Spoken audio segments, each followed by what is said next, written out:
मुखिया जी आंगनबाड़ी खाली है कुछ चलिए भैया बैंकों से विशेष ध्यान दिए जाए। देखिए एगो बड़ा सुंदर हमारे अशोक भैया कहाँ गए? कहाँ पर अशोक भैया? अशोक भैया घरे गए। चलिए भैया के फरमाइश रहे कि हमारे बड़ा सुंदर छठ गीत आई रहे, यही लाइन बा छठ गीत बड़ा बढ़िया गीत बा भैया के फरमाइशो रहे। चलिए वही गीत चलिए एक बार बज जाए।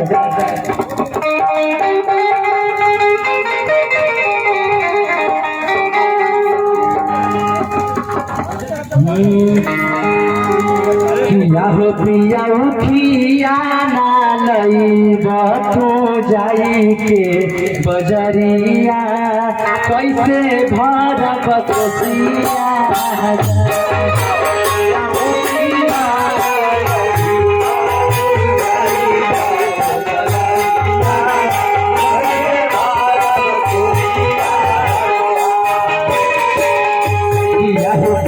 उठिया ना लई बतो जाई के बजरिया कैसे भर बतोसिया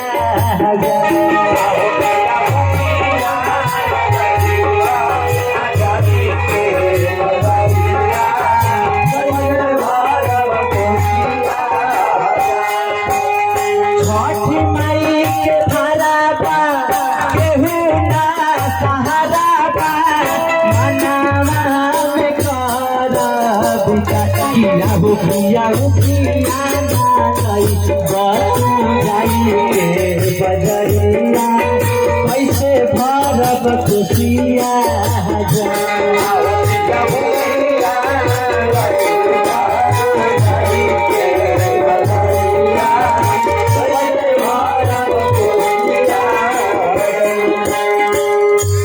अशोक भैया के तरफ से पुरस्कार भैया के पैर छू प्रणाम आशीर्वाद करना रही। बड़ भैया रवि मुखिया जी के तरफ से पुरस्कार है भैया के से पैर छू प्रणाम आशीर्वाद करना रही।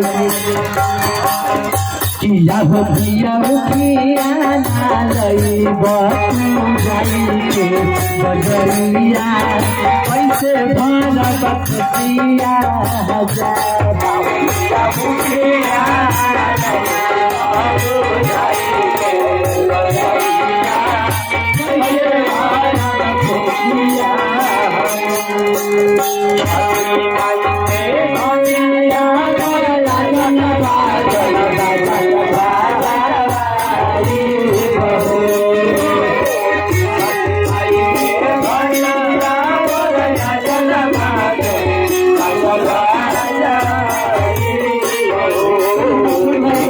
Thank you.